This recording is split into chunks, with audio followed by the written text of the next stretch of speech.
Welcome to Ashis Bengali math tutor. আমরা করছি class 7-এর কোষে দেখি 2.3। গত ক্লাসের 1 থেকে 7 পর্যন্ত অঙ্কগুলো কষেছিলাম।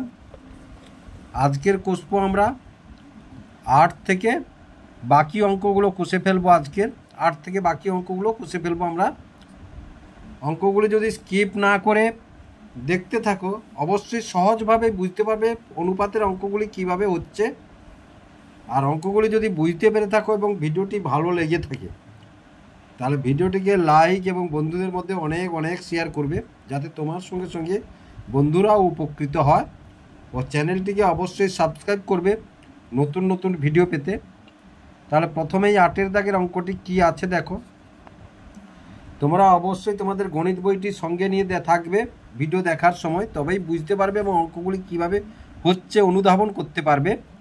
তাহলে 8-এর দাগে দেখো, কোনো এক ট্রেনিং সেন্টারে 1050 জন ব্যক্তি ট্রেনিং নিতে এসেছেন। তাদের 3টি বড় হল ঘরে 11:3:3 1:2 অনুপাতে বসতে দেওয়া হয়েছে। প্রতি হল ঘরে কতজন বসবেন হিসাব করি। তাহলে প্রথমে দেখো এই অনুপাতটিকে এই যে আছে ভগ্নাংশ আছে, এটাকে পূর্ণ সংখ্যায় আমাদের পরিণত করে নিতে হবে। করার পরে যেমন অঙ্কগুলি আমরা করি তেমনভাবে করলে অঙ্কটি আমরা করতে পারবো।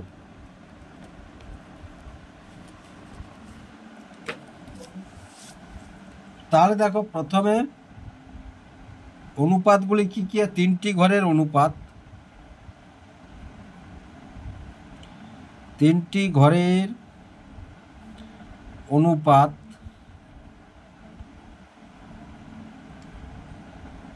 11:3:3:1:2।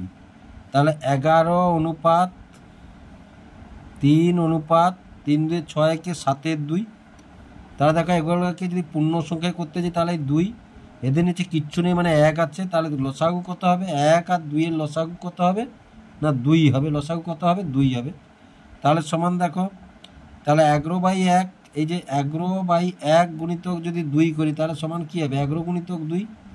তাহলে দেখো 11 গুণিতক 2 মানে 11 গুণিতক 2। অনুরূপভাবে এটাও শুধু 3 গুণিতক 2। অনুরূপভাবে এটা তখন হবে কত? 7/2 গুণিতক 2। তাহলে 22:6:7। কেন? এটা কেটে গেল। তাহলে আমরা অনুপাতটি পূর্ণ সংখ্যায় পরিণত করলাম। তাহলে অনুপাতটি পূর্ণ সংখ্যায় যেহেতু পরিণত করেছি, তাহলে এবার দেখো, তাহলে প্রথম ঘরের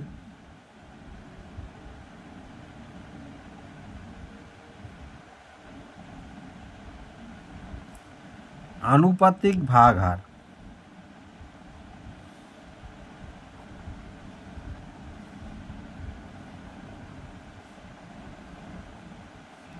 তাহলে 22/22 যুক্ত 6 যুক্ত 7 সমান 22। তাহলে 22×28 কত? 35। তাহলে প্রথম ঘরে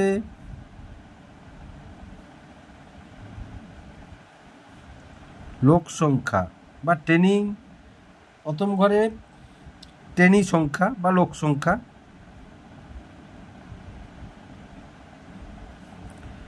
আনুপাতিক ভাগহার কত?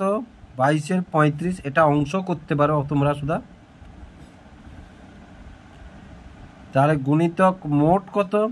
1050 জন। এবার এটাকে যদি এটা দিয়ে কাটি দেখো, 35 3-এ কাটবে আর একটা 0 0। এবার এটাকে যদি গুণ করি তাহলে কত? 660 জন। 660 জন। এবার দেখো দ্বিতীয় ঘরে, তাহলে দ্বিতীয় ঘরের আনুপাতিক ভাগহার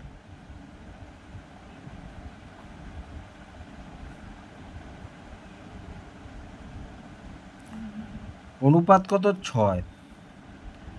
তাহলে 6/22 যুক্ত 6 যুক্ত 7 সমান কত? 6/35 অংশ। এবার তাহলে দ্বিতীয় ঘরের লোক সংখ্যা,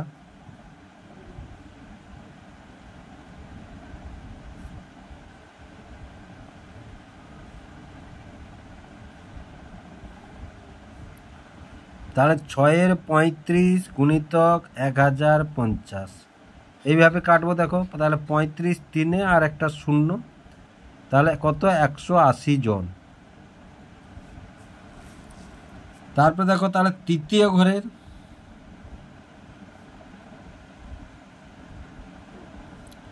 আনুপাতিক ভাগ হার।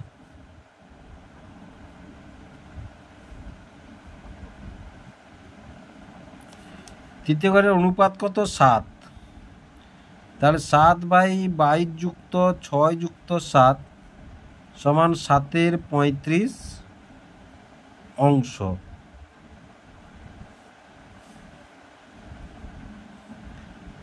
তাহলে তৃতীয় ঘরের লোক সংখ্যা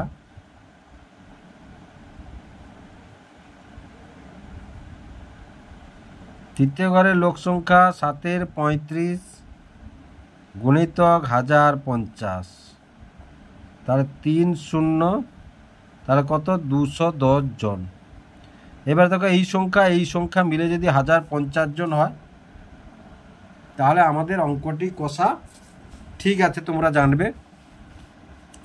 তাহলে এবারে বলেছে কি কোন ঘরে কতজন বসবেন। অতএব প্রথম ঘরে 660 জন, দ্বিতীয় ঘরে 180 জন, তৃতীয় ঘরে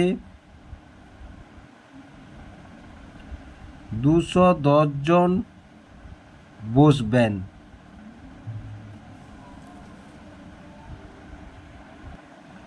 এবার 9-এর অঙ্কটি দেখো 12,100 টাকা মধু, মানস, কুন্তল ও ইন্দ্রর মধ্যে 2:3:4:2 অনুপাতে ভাগ করে দিলে কে কত টাকা পাবে হিসাব করে দেখি। তাহলে দেখো এটা 9-এর দাগ। তাহলে মোট টাকা কত, মোট টাকা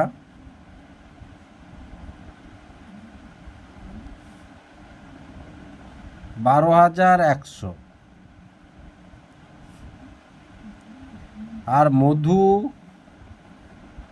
অনুপাত মানস অনুপাত কুন্তল অনুপাত ইন্দ্র সমান কত না 2:3:4:2। তাহলে প্রথমেই দেখো মধুর আনুপাতিক ভাগ হার।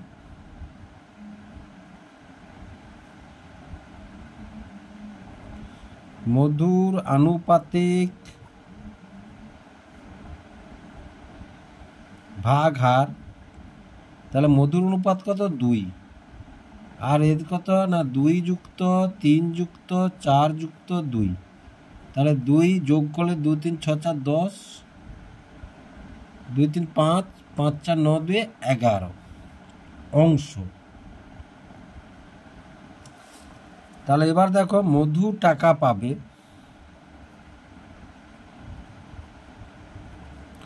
মধু টাকা পাবে তাহলে 2-11 গুণিতক মোট টাকা কত 12,100। 11কে দিয়ে যদি 11 দিয়ে কাটি আর দুটো শূন্য, তাহলে সমান কত 2200 টাকা।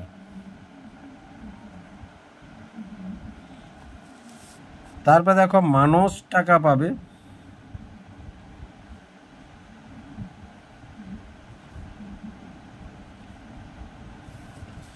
মানসের অনুপাত কত 3 আর মোট কত 11, তার মানে 3-11 আর আনুপাতিক ভাগারটা লিখলাম না আমরা। তাহলে গুণিতক কত 12,100 টাকা।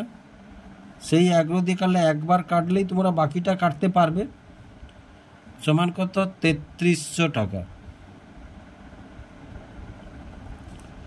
তারপর কে কুন্তল অনুরূপভাবে, তাহলে কুন্তল পাবে, তাহলে কুন্তলের কত অনুপাত না 4, তাহলে 4 মোট কত 11 গুণিতক 121 তাহলে 11 আর দুটো শূন্য, তাহলে 4,400 টাকা। এবার তারপরে কি আছে, ইন্দ্র পাবে।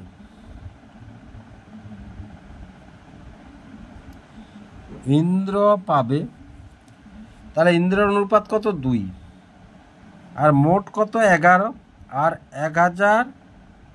12,100 টাকা। তাহলে 11কে 11 দিয়ে 21কে কাটলে 121কে, আর দুটো শূন্য সমান কত, 2200 টাকা।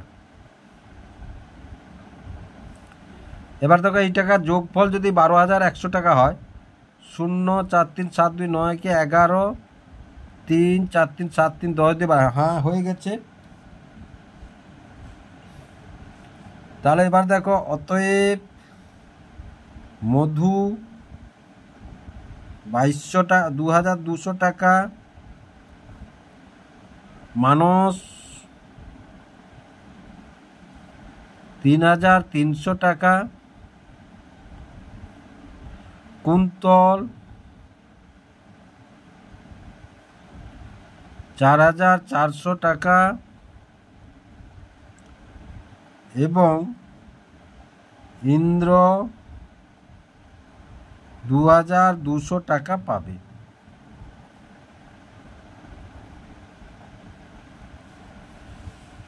ইন্দ্র 2,200 টাকা পাবে। তাহলে আশা করি অঙ্কটি তোমরা বুঝতে পারলে কিভাবে অঙ্কটি হলো। এইবার 10-এর অঙ্কটি দেখো। 10-এর অঙ্কটি কি বলেছে, এবিসি ত্রিভুজের 3টি কোণের সমষ্টি 180 ডিগ্রি। এবার বিএসি কোণ এবিসি কোণ এসিবি এর অনুপাত 3:5:10 হলে যদি বিএসি এর মান 10 ডিগ্রি কম এবং এবিসি এর মান 10 ডিগ্রি বেশি হয়, কোণ তিনটির অনুপাত কত হবে হিসাব করি।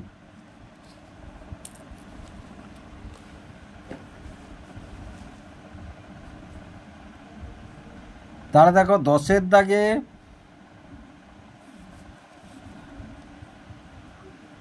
তাহলে কোণ বিএসি ইজ টু কোণ এবিসি ইজ টু কোণ এসিবি সমান কত বলেছে, 3:5:10। তাহলে এবার দেখো, তাহলে কোণ বিএসি এর আনুপাতিক ভাগহার,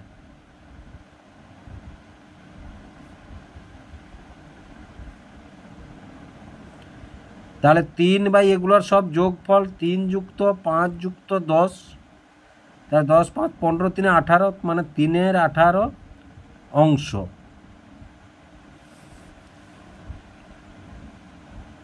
তাহলে কোণ বিএসি এ পরিমাপ, তাহলে 3-এর 18 মোট কত, ত্রিভুজের 3 কোণ 180 ডিগ্রি, তাহলে 18 10-এ, তাহলে এবার এবিসি কোণের পরিমাপ দেখো। তাহলে কোণ এবিসি এর পরিমাপ, তাহলে আনুপাতিক এই ভাগহারটা কত পাবো, এর কত 5, তাহলে 5-এর 18 মোট গুণিতক 180, তাহলে 18 10-এ সমান কত, 10 5-এ 50 ডিগ্রি। তারপরে কত আছে, কোণ এসিবি, তাহলে কোণ এসিবি এর পরিমাপ, অনুপাত কত 10, মোট অনুপাত কত 18, তাহলে 18 10-এ, তাহলে 10 10-এ কত 100 ডিগ্রি। তাহলে তিনটের যোগফল কত হবে, 180 ডিগ্রি, মানে এ পর্যন্ত আমাদের কষাটি ঠিক আছে। তাহলে এবার কি বলেছে, কোণ বিএসি, কোণ বিএসি এর মান যদি 10 ডিগ্রি কম হয়, তাহলে 30 ডিগ্রি বিযুক্ত 10 ডিগ্রি সমান কত 20 ডিগ্রি। আবার কি বলেছে না কোণ বিএসি কোণ এবিসি, কোণ এবিসি এর মান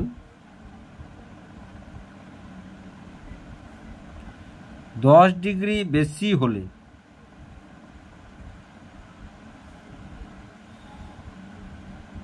তাহলে 10 ডিগ্রি বেশি হলে কত 50 ডিগ্রি যুক্ত 10 ডিগ্রি সমান কত 60 ডিগ্রি। তাহলে কোণগুলির অনুপাত কত হবে, কোণগুলির অনুপাত কত হবে? তাহলে অতএব কোণ বিএসি অনুপাত কোণ এবিসি অনুপাত কোণ এসিবি সমান কত 20 ডিগ্রি অনুপাত 60 ডিগ্রি অনুপাত 100 ডিগ্রি। এই একটা শূন্য, এই একটা শূন্য, এই একটা শূন্য কেটে দিলাম। এবার 2 দিয়ে যদি কাটি 2 একে 2 তিনে 2 পাঁচে, তাহলে কত হলো দেখো 1:3:5 হলো অনুপাতটি। এবার 11 দাগের অঙ্কটি দেখো 9000 টাকা 3 বন্ধুর মধ্যে এমনভাবে ভাগ করে দিই যেন প্রথম বন্ধু যা পায় দ্বিতীয় বন্ধু তার দ্বিগুণ পায় এবং তৃতীয় বন্ধু প্রথম 2 বন্ধুর প্রাপ্য মোট টাকার অর্ধেক পায়। কে কত টাকা পায় হিসাব করি। দেখো এখানে তোমাদের এই অনুযায়ী অনুপাতটি বের করা আছে। ধরি প্রথম বন্ধু 1 টাকা পেলে দ্বিতীয় বন্ধু পায় 2 টাকা, তাহলে তৃতীয় বন্ধু পায় কি তাদের তৃতীয় বন্ধু 2 বন্ধুর প্রাপ্য টাকার অর্ধেক মোট টাকা। তাহলে এর যদি 1 আর এর 2 যোগ করে তার অর্ধেক কত হলো 3/2। তাহলে দেখো প্রথম বন্ধুর প্রাপ্য টাকা ইজটু দ্বিতীয় বন্ধুর প্রাপ্য টাকা ইজটু তৃতীয় বন্ধুর প্রাপ্য টাকা, তাহলে 1:2:3/2। এটাকে কি করেছে না এটাকে পূর্ণ সংখ্যায় প্রকাশ করেছে। পূর্ণ সংখ্যায় প্রকাশ, তাহলে 2:4:3 অনুপাত রয়েছে। এই অনুপাতে টাকাটি কিন্তু আমরা ভাগ করে দেখিয়ে দেব। যেহেতু বইতে যতটা কষা আছে সেটা আর কষলাম না, আমরা এইখান থেকে বাকি অঙ্কটা আমরা কষবো।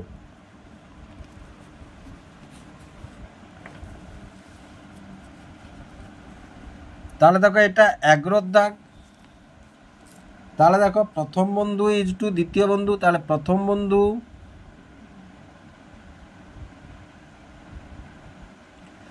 ইজটু দ্বিতীয় বন্ধু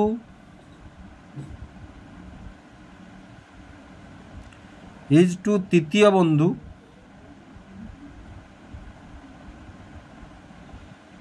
তাহলে সমান কত 2:4:3। তাহলে দেখো এখান থেকে একেবারে বের করে নিই মোট অনুপাত। তাহলে মোট অনুপাত 2 যুক্ত 4 যুক্ত 3, তাহলে 4 2 6 3 9। তাহলে প্রথম বন্ধুর অংশ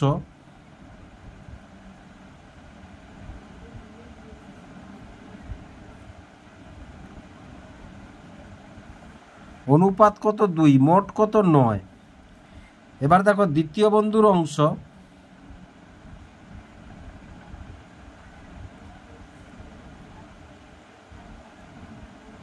অনুপাত কত 4, 4 9। এবার দেখো তৃতীয় বন্ধুর অংশ অনুপাত কত 3, তাহলে 3 9। এবার দেখো তাহলে প্রথম বন্ধু পাবে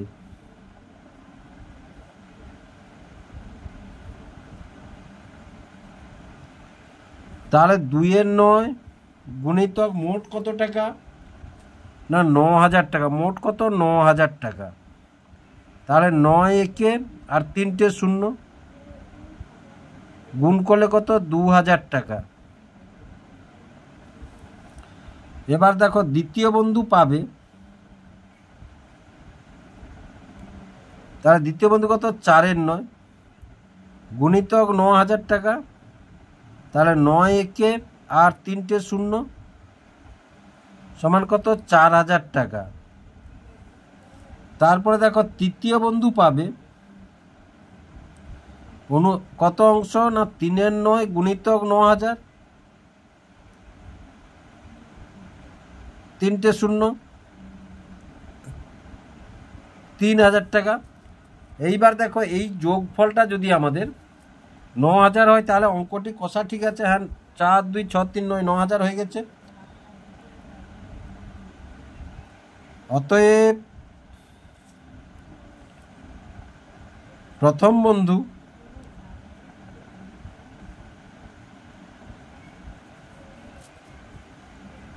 প্রথম বন্ধু 2000 টাকা, দ্বিতীয় বন্ধু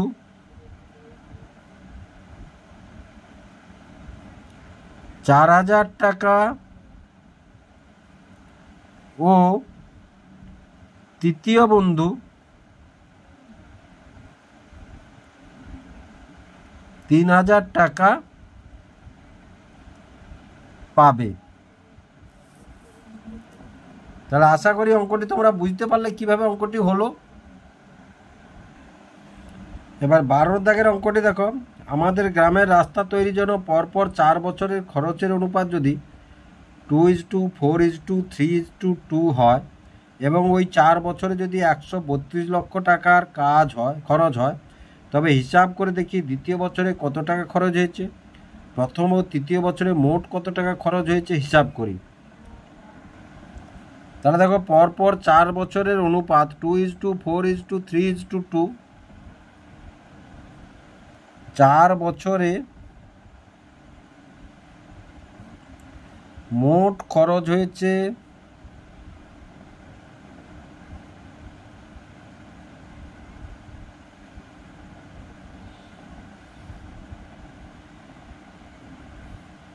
132 লক্ষ টাকা। তাহলে এবার দ্বিতীয় বছরের কথা বলেছে আমাদের প্রথমে। তাহলে দ্বিতীয় বছরের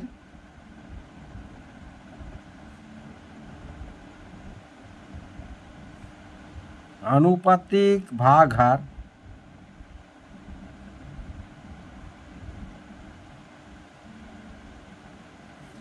দ্বিতীয় বছরে কত 4, আর মোট কত 2+4+3+2, তাহলে কত হলো 4, 4 2 6 3 9 2 11, 4-এর 11 অংশ।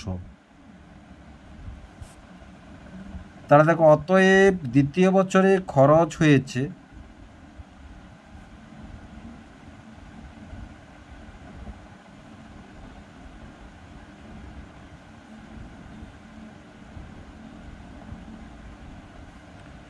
তাহলে 4-এর 11 গুণিতক 132। তাহলে 11 দিয়ে যদি কাটি দেখো 11 একে 11, 11 2 22, তাহলে 48 লক্ষ টাকা।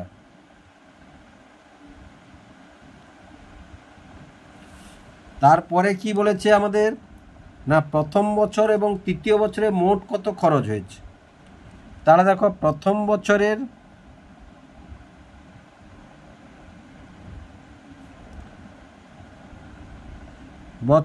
এভাবেও লিখতে পারি খরচের অংশ। প্রথম বছরের খরচের অংশ, প্রথম বছরের অনুপাত কত 2, আর মোট অনুপাত কত এই যে 11। তাহলে প্রথম বছর খরচ হয়েছে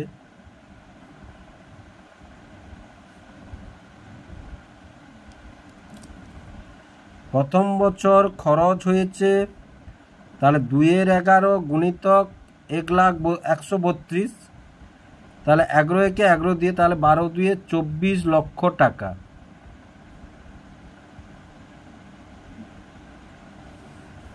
তারপরে দেখো তৃতীয় বছর চাইছে।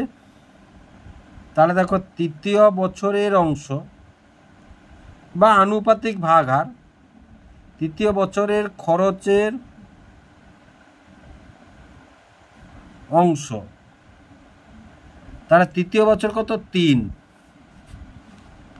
তৃতীয় বছর 3, আর মোট কত 11, তাহলে খরচের অংশ কত 3-এর 11। তাহলে দেখো তৃতীয় বছরের খরচ, তাহলে 3-এর 11 গুণিতক 132, অনুরূপভাবে 11 একে 11 2, তাহলে 36 লক্ষ টাকা। এবার এই দুটো যোগ করে যা পাবো, অতএব প্রথম বছর ও তৃতীয় বছরে মোট খরচ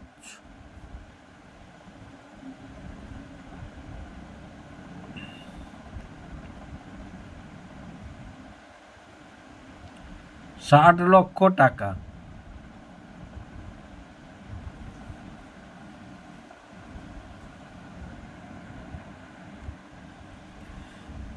এবার ১৩ অঙ্কটি দেখো, বিনয়বাবু তার অবসর গ্রহণের সময়ে এককালীন ৳১,৯৬,১৫০ পেলেন। তিনি ২০,০০০ টাকা বিদ্যালয়ের গ্রন্থাগারে দান করলেন। বাকি টাকা তিনি তার স্ত্রী, পুত্র, কন্যার মধ্যে সমান অনুপাতে ভাগ করে দিলেন। এই সমান অনুপাত না, এই যে 5:4:4 অনুপাতে ভাগ করে দিলেন। হিসাব করে দেখি তিনি কাকে কত টাকা দিলেন। তাহলে দেখো, প্রথমে এই টাকা থেকে এই টাকাটা আমি বাদ দিয়ে দেবো, তারপরে কিন্তু এই অনুপাতে টাকাটি ভাগ করেছেন। তাহলে এটা বিদ্যালয়ের গ্রন্থাগারে দান করলেন। তাহলে এবার দেখো, তাহলে ১২, এটা ১৩ দাগ। তাহলে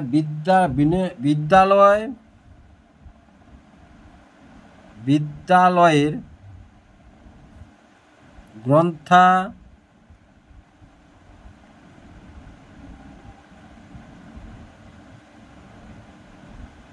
গ্রন্থাগারে দান করার পর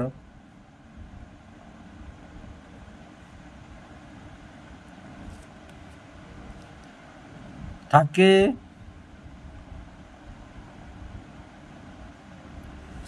তাহলে কত, ১,৯৬,১৫০ বিযুক্ত ২০,০০০ টাকা। তাহলে সমান ০৫,১,৬,৭,১। তাহলে ১,৭৬,১৫০ টাকা থাকে। তাহলে এই টাকাটা অনুপাতে ভাগ করবে। এবার দেখো, তাহলে স্ত্রী ইজটু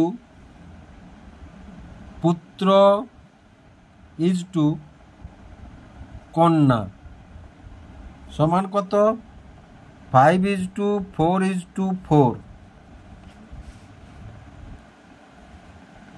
তাহলে দেখো, স্ত্রীর আনুপাতিক ভাগ হার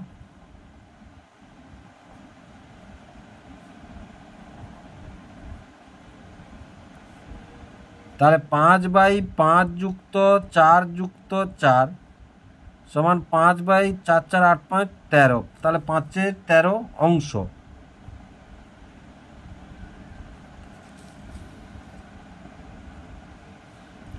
তাহলে দেখো, স্ত্রী পায়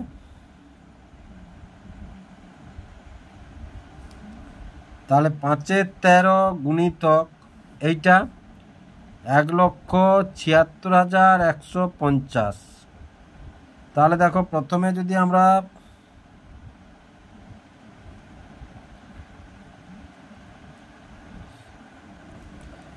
তাহলে দেখো, এটা মৌলিক সংখ্যা, এটা দিয়ে এটাকে কাটলে তোমরা যখন কাটবে দেখবে ভাগ করে নেবে। তাহলে ভাগ করে নিলে তোমাদের কাটাটা সুবিধা হবে।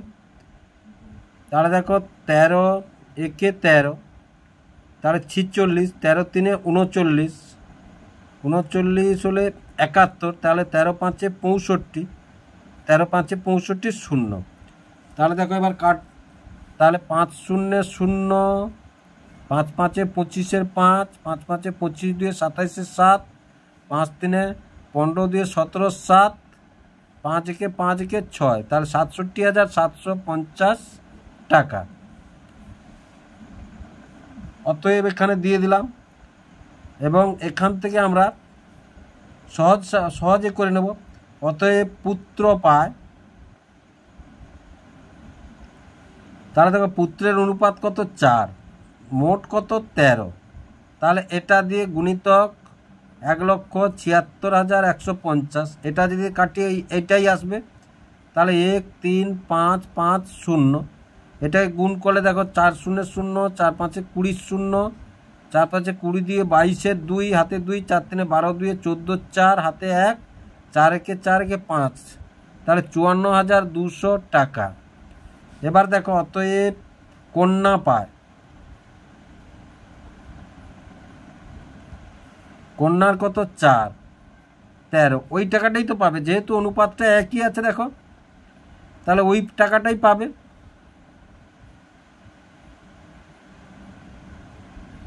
তাহলে এটাই তো 54,200 টাকা। এবার দেখো এই টাকাটার যোগফল যদি আমরা এটা দেখাতে পারি, তাহলে 0, 5, 7, 2, 9, 2, 11, 1, 7, 4, 11, 4, 15, 1, 16, 5, 5, 10, 16, 1, 17, ঠিক আছে, আমাদের মিলে গেছে। তার মানে অঙ্কটি কষা আমাদের ঠিক আছে।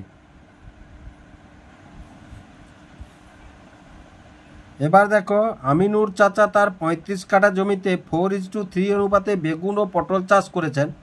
প্রতি কাঠায় বেগুন থেকে 150 টাকা ও প্রতি কাঠায় পটল থেকে 125 টাকা লাভ করলেন। তাহলে আমিনুর চাচার মোট জমি থেকে বেগুন ও পটল চাষ করে লাভের পরিমাণের অনুপাত হিসাব করি। তাহলে প্রথমে দেখো কত জমিতে বেগুন চাষ করেছেন, কত জমিতে পটল চাষ করেছে, সেই পরিমাণটা আমাদের বের করতে হবে। বের করার পরে তারপরে আমরা অঙ্কটি কষতে পারবো। তাহলে দেখো এবার 14, তাহলে দেখো আমিনুর চাচা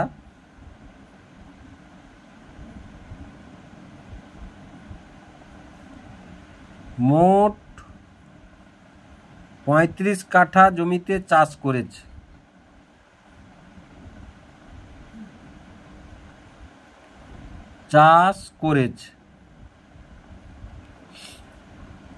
এবার দেখো বেগুন অনুপাত পটল সমান কত, 4:3। এবার দেখো তাহলে বেগুন চাষের অংশ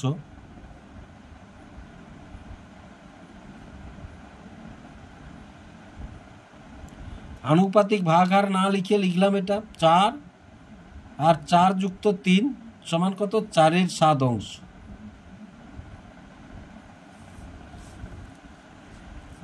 তাহলে দেখো বেগুন চাষ করেছেন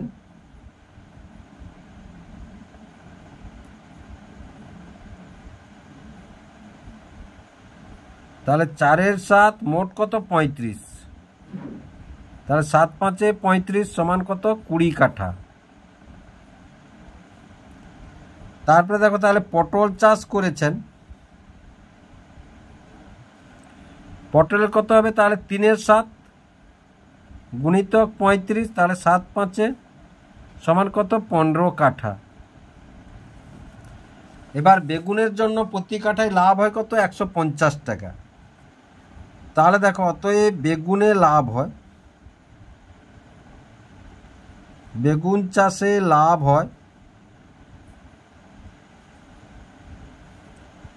150 গুণিতক 20 সমান কত, 3000 টাকা। এবার দেখো পটল চাষে লাভ হয়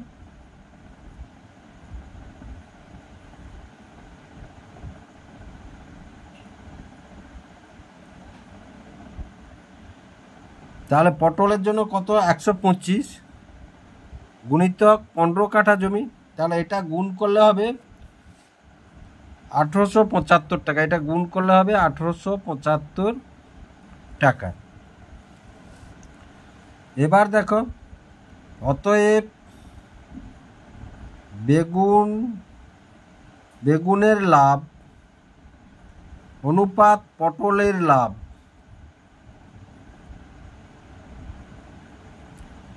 তাহলে 3000 অনুপাত 1875। এবার দেখো রাপে একটু এটাকে কেটে নিয়ে এসো, তাহলে 3000 আর 1875, 5 যদি কাটি দেখো 5 6 30, এটা দুটো শূন্য। এবার 5 3 15 37, 5 7 35, 5 5 25। আবার যদি 5 দিই, 5 1 5 2 0, 5 7 35, 5 5। আবার যদি 5 দিই দেখো 5 2 10, 5 4 20। আবার এটা 5 দিলে 5 1 5 5, এবার 3-এ দিলে দেখো 3 আসছে আর 3 5, তাহলে রাফে আমরা কেটে নিলাম। তাহলে সমান, তাহলে কত পেলাম? 8:5। 8:5। তাহলে আশা করি অঙ্কগুলি তোমরা বুঝতে পারলে কিভাবে অঙ্কগুলি হলো।